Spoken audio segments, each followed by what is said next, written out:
सीधे आदमी बहुत अच्छे हो। जैसे है एक बार दो माताएं सागर की चली जा रही, धनाबाई और मुन्नी बाई चली जा रही थी। दोनों बहुत ही अनपढ़ गवार, दोनों अनपढ़, बेचारी पढ़ी लिखी नहीं थी, सीधी सादी भोली भाली, गवार तो नहीं पर सीधी सादी भोली भाली। दोनों माताएं सागर की चली जा रही थी, धनाबाई और मुन्नी बाई।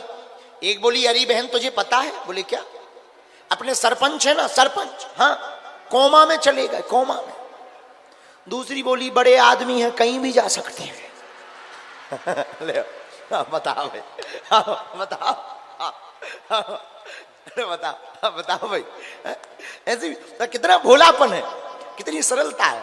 ऐसी राजस्थान में एक महात्मा प्रवचन कर रहे थे, राजस्थान में मारवाड़ियों के यहाँ। तो उस बूढ़ी माता के बेटा ने कहा कि महाराज आप हमारे घर पर चलो, हमारी माता जी बूढ़ी है, आ नहीं सकती, घर पे चल के जरा दर्शन दे दो, कृपा कर दो। ठीक है, महात्मा जी चले गए, बेचारे घर गए। बालक भीतर भागा भागा, माँ जी माँ जी माँ जी माँ जी माँ जी, माता जी चलिए चलिए, गुरु जी आ गए, गुरु जी आ गए, तुम रोज कहती थी गुरु जी से मिलवाओ, देखो गुरु जी आ गए। बूढ़ी माता जी आई। माता जी बड़ी भोली भाली सीधी सादी हाथ जोड़ के बोली गुरु जी थारे खुर लागू। अब महात्मा जी हते बुंदेलखंडी, वे बोले हे भगवान खुर तो बचवन के होत, चरण कह दो, पांव कह दो, ये बात अलग है, लेकिन खुर तो भाई कहते ना भैया, बछवा को खुर, गाय का खुर, बैल का खुर। उसने टूटी फूटी मारवाड़ी ने मारवाड़ी बोल के उस माता जी ने कहा गुरु जी थारे खुर लागू। तो महात्मा जी अपने पांव की तरफ देखने लगे कि हमारे खुर हैं क्या चल रहा है। तो महात्मा जी ने समझाया अरे माता जी ऐसे खुर नहीं कहते हैं, बड़ी संतों से सभ्यता से बात करते हैं, बड़ी प्रेम पूर्वक बात करते हैं महात्माओं से। नरक जाओगी वरना नरक जाओगी, नरक नरक नरक मिलेगा तुम्हें ऐसा बोलोगी तो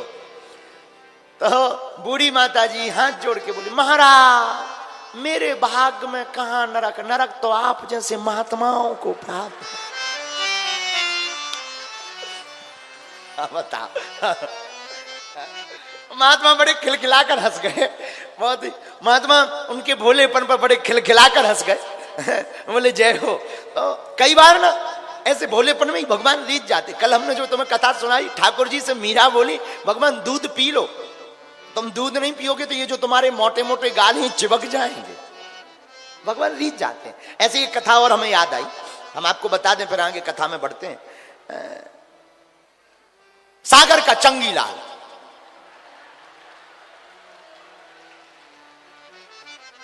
आजकल 3 बत्ती चौराहे पे रह रहा है।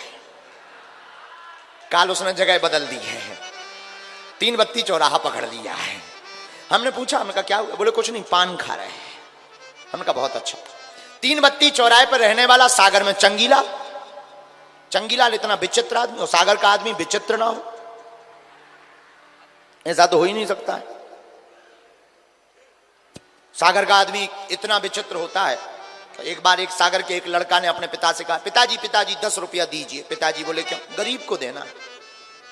पिताजी बोले यहां बाहर तो कोई गरीब नहीं दिख रहा। बोले वो आइसक्रीम लिए बेचारा धूप में खड़ा, वो नहीं दिख रहा। इतना चतुर होता। तो सागर का चंगीलाल आदमी बड़ा अद्भुत, सबकी भक्ति करता।